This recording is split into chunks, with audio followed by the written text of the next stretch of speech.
How you guys doing? Yeah, good evening. Okay, we're doing great, man. How's your Okay. week been now? My week has been fine. The season is by the corner. Manchester Yeah, I United can will play in the see Community Shield. So Manchester United will play in the Community Shield against Newcastle, against Manchester City this Manchester weekend. City. Yeah. Yeah, I can see Manchester United fans are smiling. Good signings so far. Ah, smiling. good, No. good United fans are business not done. smiling. No. Your club cannot sell. So why will you be smiling? You cannot. You have to sell to buy. So why will you be smiling? But we've improved now. The business that has been done now is better than previously. Because I can recall if this was like previous seasons ago, we would have paid that money for Brentford. Yeah, but I think they are doing better business. So let's watch. Yeah. For Scott. For Scott, it's still looking like a shady business, but I don't think 30 million is a good deal for Scott. How much do you think is a good deal for him? Looking at Scott, with the number of goals he chips in, once in a while in the season, we're looking at, let's say, 40 million max, at least 35 to 40 million. For Scott McTominay. For Scott McTominay. God. Come on Come on. now. Look at players that are signing everywhere. Look at players that are signing now. Look at players that are signing. How better are they than Scott? McTominay, 40 million. Come on. I think what Man U fans used to forget, is when they talk about Scott McTominay, they always forget that he's a midfielder. Like, we talk a lot about his goal scoring, but what about his impact in midfield? Like, he's the worst midfielder I've seen in Man U, let me not lie. Like, I've never really rated him, not for one day. I just feel like he tries sometimes. He's good in front of the goal sometimes. He used to try and convert. Man U right now, we're very bad with goal scoring and we're very bad in front of the goal. So maybe he helps sometimes, but technically, I think the best buy for him should be like 20, 25 million. Let me not lie. Like, I don't rate him that much. Wow, that's very well. I understand what you're saying. Like, I actually don't really rate him as a midfielder, but this thing has to do with coaches. Some coaches use players differently. If you see the way he's been fielded, like in their Scottish team, you see that it's quite different from the way he plays in Manchester United. He plays like high up on the pitch. There's no doubt about it. Scott is not technical. You get what I'm saying? Like, I won't rate him as a technical midfielder. So to get the best out of Scott, you have to say, okay, Scott, go up there, stay high up there. Make those second runs. I think that's the strength. Those second runs you make in behind the defenders and all of that. You see that when he performs best, and when you put him up there, and he just goes in there, keep disturbing the defense. But as I said, it's the market. Like, a lot of people want technical midfielders, so I can understand when 25 million is like the bargain for him so far. So I can understand. Before we dive into our discussion today, I think it's time for United fans to kneel down and pray and start begging Onana.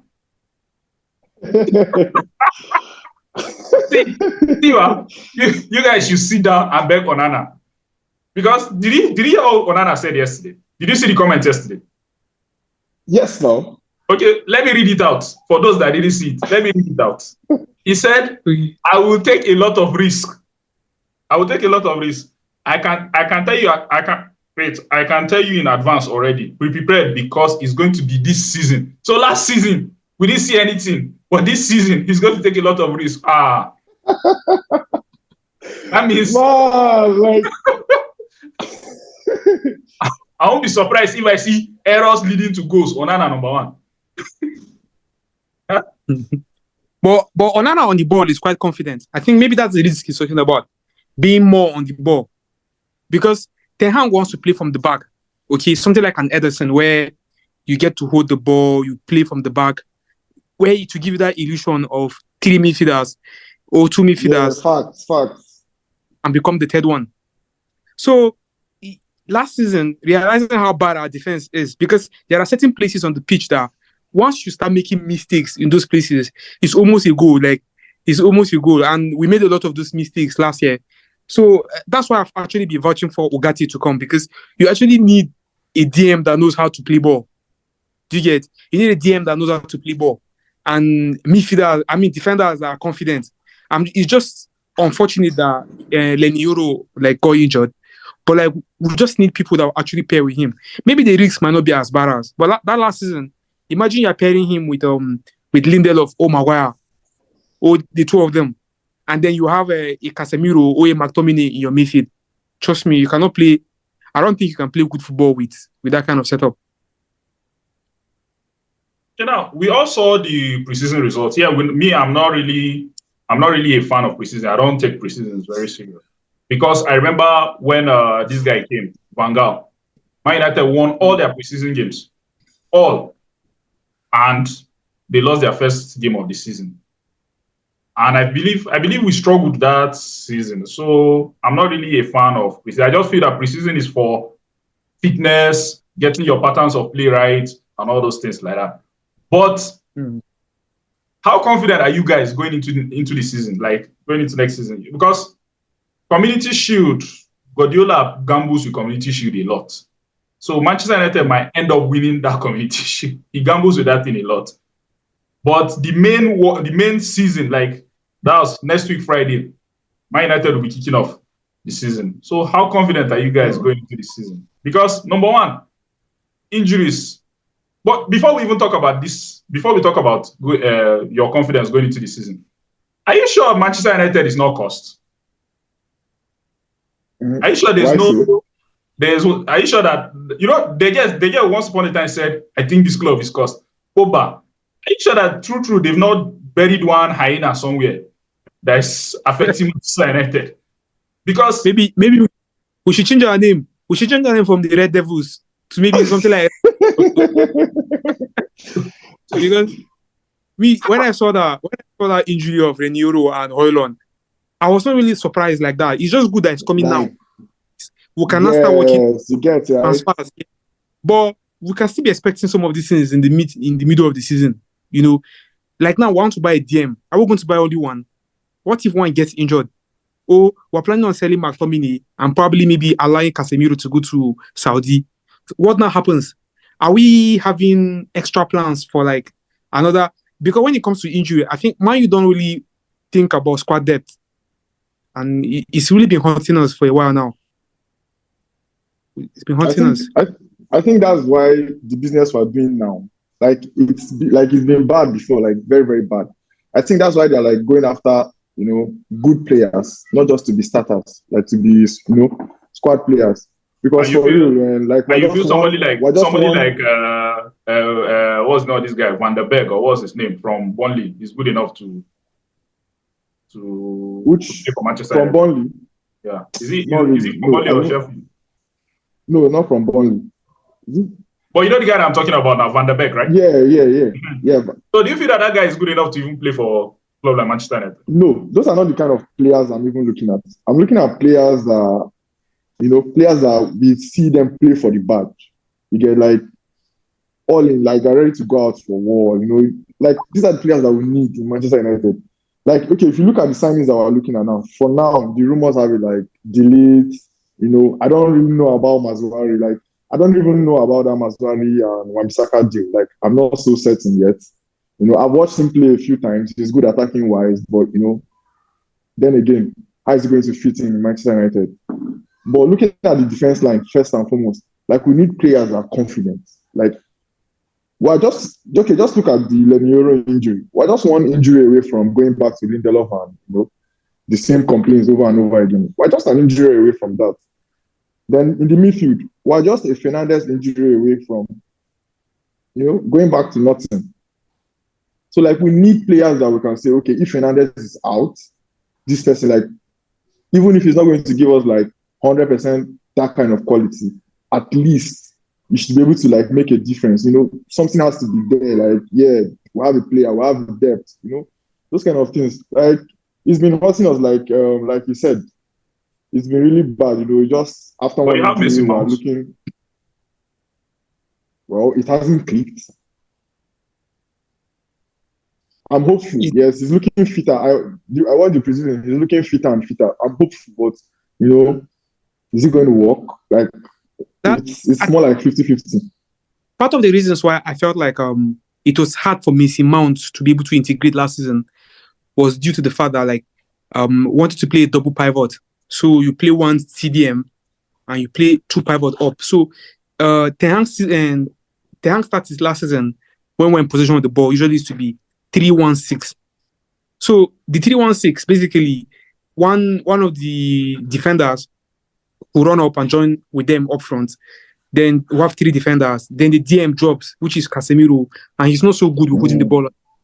Then you now push Mason Mount and Bruno Fernandes to go up. So when they go up, they have to wait for the ball to get to them. So tactically, the only way to just take this up is cover the one midfielder that is in the middle. Then there will be no way to give pass to the front six, or you have to be launching the ball, which it was not working for us. I just feel like it was just the way Ten Hag was using Mount. Mount might not have clicked that last season, but we all know that Mount is not a bad player like that cannot play for. No, he's not that bad.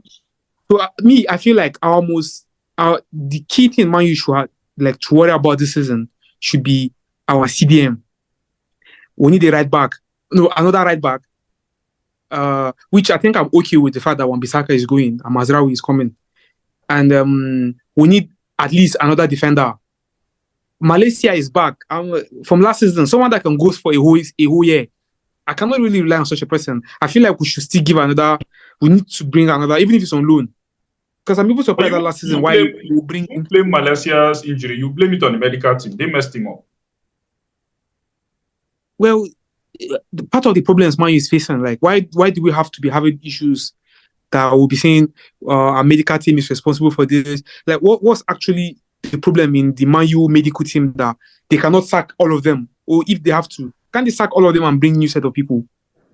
And I feel like the players over the years were not even used to, what Man U doesn't used to be like intense when they're playing matches, but usually the soft side.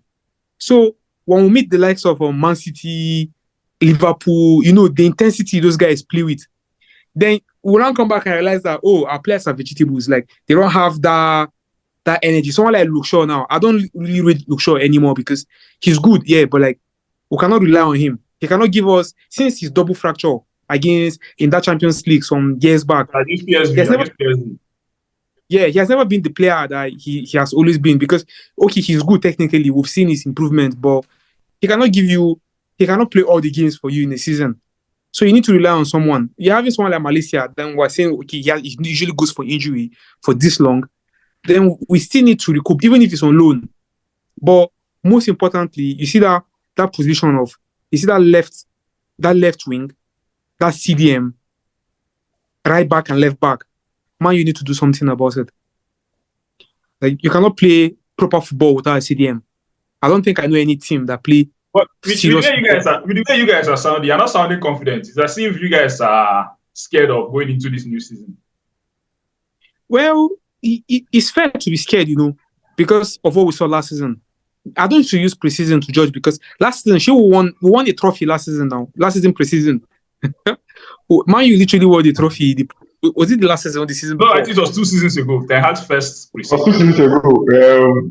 Marshall, right? Yeah. Now, in the season, then we started the season. What happened? We lost to Brighton. Was it 4? Then we lost to Brighton. Back-to-back losses, yeah? Back-to-back losses. So me, I don't really rate preseasons. I feel like you said, preseasons are just where you figure out your team and you want to. But I'm still looking at in some of the corrections we've made so far. We've not really done anything. We only brought Zeski in, which he was going to. He said he's a 9.5. I think I saw something yesterday. He said he's not even a top 9. He's a 9.5. However, I want to use him. At least we'll have a depth. We'll have depth up there to be able to switch between Højlund and Joshua Zeski. But then again, in defense, the only thing that we've done so far was to bring in Leny Yoro, and he's injured. We're talking about bringing Delete and Mazraoui to reinforce. And we're also talking about Ugarte or Fofana. But we've not still done anything yet. Like, I think Ugate's deal is off. Yeah, from what I saw, because they said they're not going to they might still come back to that deal because who are they going to bring in as a DM? I don't think in the entire world football right now, I can clearly think of any proper CDM that Man U will go for. They should go back. They should go back for Amrabat. Go back for Amrabat. Amrabat cannot help us. See, a CDM here, to me, it's not just someone that can mark, and a CDM is someone that can create space in midfield. If you see someone like Rodri, or let me use a more prominent player like Busquets. Busquets is not going. You don't know him because of how. Yes, he tackles the ball. Yeah? Yes, he tackles, but that's not his main attribute. His main attribute was being able to create space in that midfield. So and detect the game. Yeah, he detects the tempo of the game. So now, when you look at what's his name, Busquets was doing at that time, and then you look at Man U now and say, okay, want to have someone that can detect the play, someone that can detect the tempo of how you guys go, DJ, all those things. We don't have anybody that can do it, and I feel like you cannot build a team without a CDM. So to me, that's been my fear, that we've not signed a CDM and we're about to start the season. You cannot start the season without, because the CDM is where you build the team around. I was having an argument with someone. I told him that the Spanish and the Man City team is built around Rodri and not Kevin De Bruyne. They were like, how? He's the best player in the team. I'm like, okay, it doesn't mean like you actually will build a team around the CDM the way they were building around Busquets. But then again, the CDM doesn't need to be the best player in the team. Do you get? He might be the most intelligent in the team. But then again, when he creates those spaces, then you have the likes of Xavi, Iniesta, Messi running the show. Same thing in City right now that Guardiola is doing. When Busquets, when Rodri creates that space, he leaves it up for Kevin De Bruyne, what's his name? Bernardo Silva, all their midfielders. They take on from there. You have them. Yeah, all these. I think last time we had that kind of player was Michael Carrick, right? That kind of profile. Yeah, like that was the perfect profile. Wow. So imagine for how long we've not been playing actual football. There's no team in England that, even Liverpool, last season they suffered because they didn't have a DM. Fabinho used to be the only After DM. After they lost Fabinho, yeah. Since Fabinho left, they didn't bring anyone. What's his name? Klopp wanted to bring McAllister and Szoboszlai. And then at the end, he was trying to maybe manage Endo. It still didn't work for him. Meaning, in a team, like, you just need the proper CDM. If not, you're not ready to play. You're not ready to play football. You're not ready to win a league or something. This guy, I know his rumors. This was he Colombian? One guy like that I was seeing. I watched some videos of him, though, but you know, he was guy. Yes, that guy. Yes, they play for Palmeiras or something like that. Those kind of players, I don't know what's going on. PSG just got Neves. PSG looking supposed to be a done deal, but I don't know the delay. I don't really understand what PSG want. PSG are looking for so much money, and I don't know. Yeah, Man U are not willing to pay, and I think I'm okay with if Man U are being pressured to pay too much for a player. Me, I'm okay with them refusing, because very okay. Yeah, over the years, that's how we've been. When they just see that it's Man U, even if the player is worth 20 million, they'll say bring 50, and Man U just they just gonna pay and bring him in. Like that Richard Rios, I actually tried to watch some of his. I saw how confident the guy is on the ball. He's good with creating space and all that. So my first thought would have been, if we're going to actually even make signings, maybe our two signings should be CDMs, you know. Because I don't know why we're still keeping Casemiro. Casemiro is good, yeah, he has that profile, he's there, but age has, and then even right from when Casemiro was in Madrid, his attribute has never been controlling the tempo. That's never been his attribute. He was just a destroyer. He was a destroyer. He won't allow you to take the attack, and then you get all of those destroyer that he was using. But we brought him to Man U to play the role of someone that's supposed to be controlling tempo. And you know how Casemiro is. Sometimes he plays football like his feet is heavy. Like, you can give Casemiro the ball. The time taken for him to even control the ball is enough already for players to pressure him. And you will not realize that he's probably the even only midfielder. You're playing only him in the midfield. He cannot do anything. So I don't know how Man you are planning to do these things, but like, I don't think we can start a season without a CDM. That's my own problem right now, sir. Even if we're not going to buy another defender, a good CDM will even make it less horrible like it was last season. Or maybe when Casemiro gets red card or gets injured again, we'll not say, oh, we have to Like bring we're in back to we're back to we'll come and bring back to play your midfield. Which international team in this life plays with that level of intelligence as their CDM? Chelsea, when they had Kante and Jorginho, they were having these two people playing in their midfield. Jorginho was sitting at the CDM. Kante would have been, but because of his work rate, they started allowing him to roam around. In like box to box. Yeah, in Arsenal, they had what's his name? They had Partey and they had Xhaka as at the time. In Liverpool, in Man City, they had Rodri. In Tottenham, before Rodri they had Fernandinho and Højbjerg. But in Man U, we're still using McTominay and Fred. And this is how many years ago, and we're still likely to still be using one of those people in our midfield if care is not taken. Because we're saying we have to wait for my Pastor Fred. I yeah, read Pastor last season. We're using McFred. Can you imagine? How can you be using McFred as your midfielder? You're not ready to play good football. That's been a problem with Man U. Even if we're not going to be scoring goals, yeah, even we're not going to be playing on that level that we want. As long as we have proper CDM and like, okay, Kobe Mino is good enough, yeah, we can pair him with a very good CDM. I think the midfield will change, because how many of these players to get ball like I don't really know what Man U. Why is a coach like Ten Hag that played a very, very beautiful football at Ajax finding it difficult to coach these kind of players? Okay, another thing. Okay, no, speak first. Okay, I think at Ajax he had like really, really young players that were listening to him. Yes, I think this is the first time we're seeing him manage like really high-profile players. And from the start, I would say he didn't really do a good job because from the Ronaldo situation and all that, okay, that had passed. But now, if you check Ten Hag's progress with youth, you see that he's doing very well with youth. Players are able to listen to him and learn properly from him. But for the high-profile players, sometimes it comes to like ego situation and all of that. But for now, maybe the way the board is managing everything and they're like giving him a lot of power, I think the players are now getting to listen to him properly. So it's more like, like Ancelotti will say, you don't really get to teach a high-profile player what to do. You just need to guide him, then he has the rest to go on. It's not like really a young player where you get to tell him do this and he listens. When you're playing with some world-class players and all of that, you just chip in a little bit, then they do the rest. They already know what they're doing. From your explanation now, McTominay is world class. No, I'm not talking about McTominay. I'm just saying. No, no, he's not even close to that.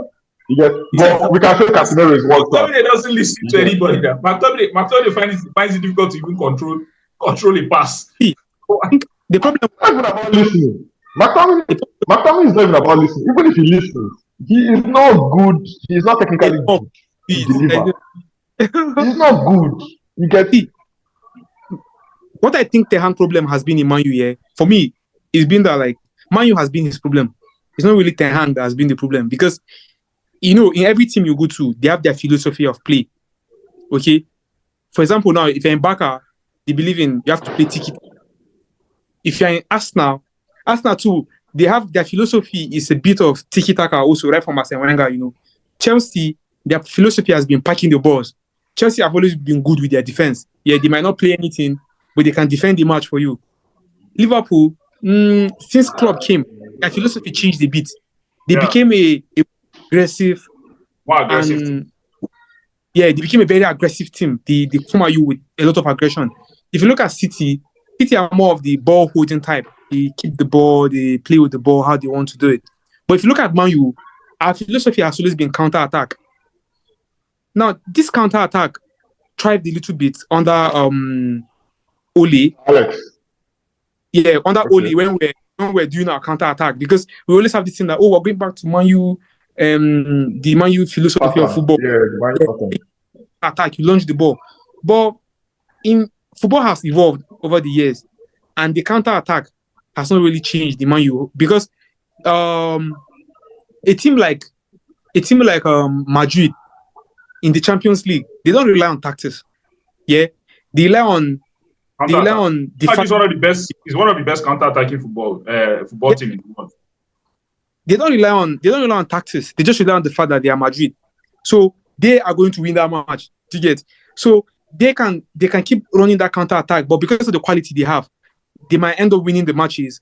But you might not really even enjoy what you're watching. They might not play. They might not even be the best team. Yeah, but they might still actually even win. Now, Man U over the years, we've ignored this. I think part of the reasons why we don't really even care about CDMs because we just think football to us is just counter attack.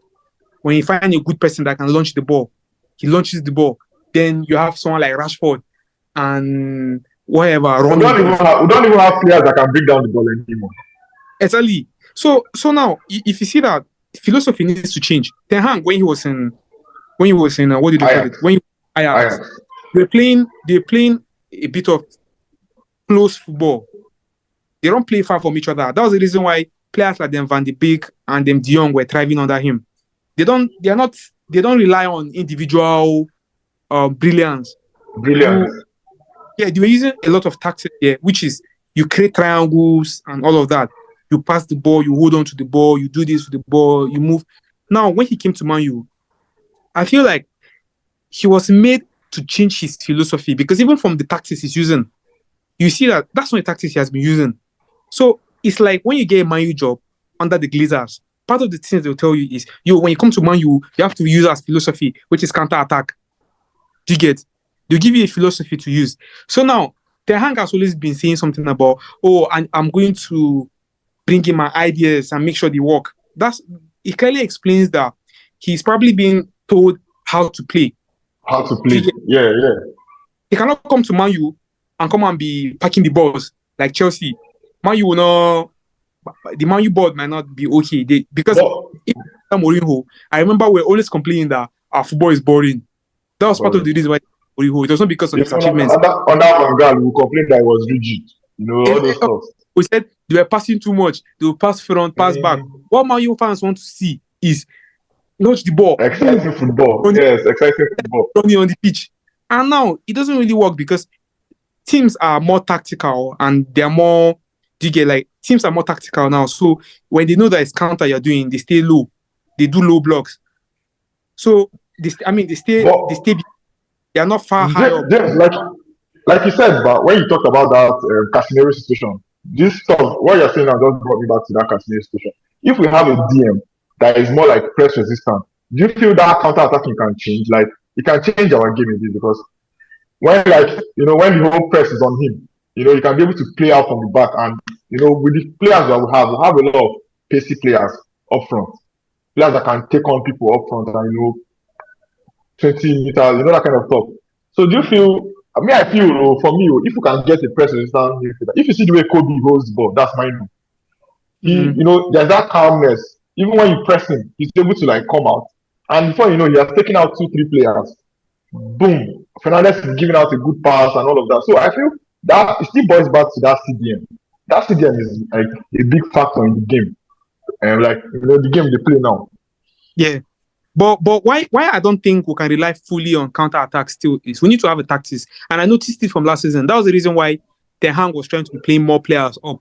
So he wants the play to happen in the front of the opponent's goal. Now, Man U are trying to play ball in a way that they will retain the ball. We're not just going to be launching the pass and be losing it. How many of our players can actually take on? Is it Rashford? How many take on Rashford don't successfully do? A confident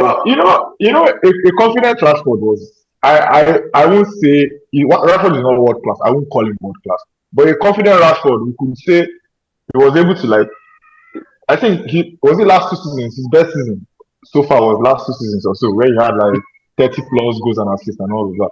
I think he was able to take on players, confidently, without losing the ball and all of that, not forcing things. And we have guys, what are we expecting? What do you guys expect from Manchester United this weekend? I guess Man City in the competition.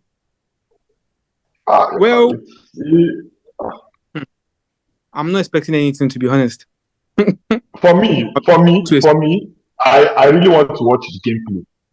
it's community shield, yes. Even if he loses, it's community shield. They will still banter Man United and all of them. But for me, I really want to watch the gameplay. I want to see how we are going to fare against the big boys this season. Last season, we didn't really do well against the big boys. Like, it was that bad. Who are the new players that are coming and give you that change that you want to see by weekend? Because you're almost playing with the same players that you had last season. But the positive in this is that most of the players in the starting. I said the one thing is that most of the players in the starting 11 last season, likes of Bruno, Kobe, and the rest, didn't go for this preseason. So I think these guys will be fresh, and who knows, they could do something this weekend. Bruno is fresh, Mino is fresh, James, is fresh. I understand what James is saying. It's more like the same lineup. You get on, like it's more like same people, same players. But for me, I feel like a lot of them are fresh. Rashford had a poor season. Last season was very poor from his standards. He's coming in. Sancho has something to prove if he's actually ready to do something. Like Sancho is a player that has something to prove now because it's more like a win-win situation. Manager, player, they are back. I don't really know how, but they are back in like good terms, working terms. So I feel he has something to prove. Is he being sold? I don't know. Is he going to stay back on Man United? I don't know. But he has something to prove. So I feel we have players that are wanting to like take this season on. Like, okay, let's see what's going to come out of this season. So it's going to be an exciting one. For me, it's going to be an exciting one because my honest view about our front three, is well, as a Man U fan, we've always had hope on Rashford. Every season, we're always looking to unlock the Rashford inside of him. I don't have hope Rashford as a player. No, it's not about putting hope on Rashford. No. I don't give him that standard of player that people look at him with. I just see him like, one of those Man U players that is okay. We'll just play him for Digget. Since we can know he's Garnacho, we might just use Rashford. That's the vibe he gives. Sancho, on the other hand, I don't think he can really prove anything because Sancho, the kind of player he is, I don't even know the kind of player he is. Man U, as at the time they signed Sancho, was not really because he was what we needed. It was because I think it was pressure from fans.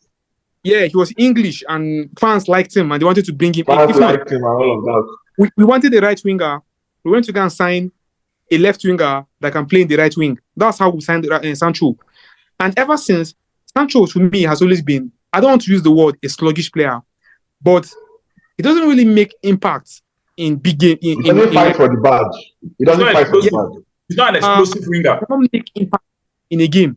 So if you say you're expecting something from Sancho, it will be that maybe all of a sudden he became an explosive player that can pick players, run into the 18 and I don't really know him to be that kind of player, but he's just like Anthony now.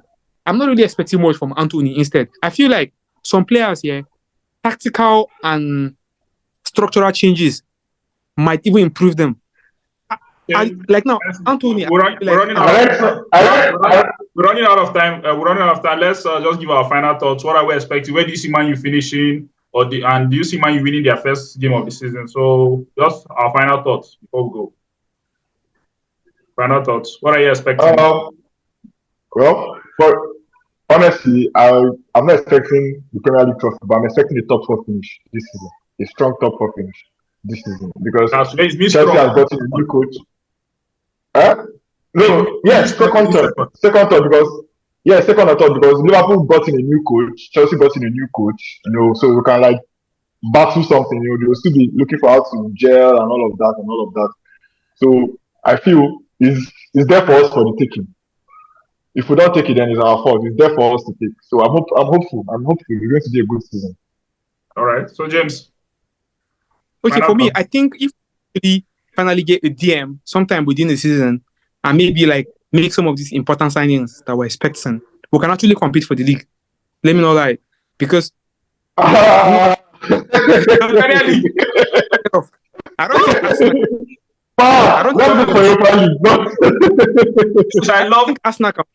love your confidence. I love the confidence.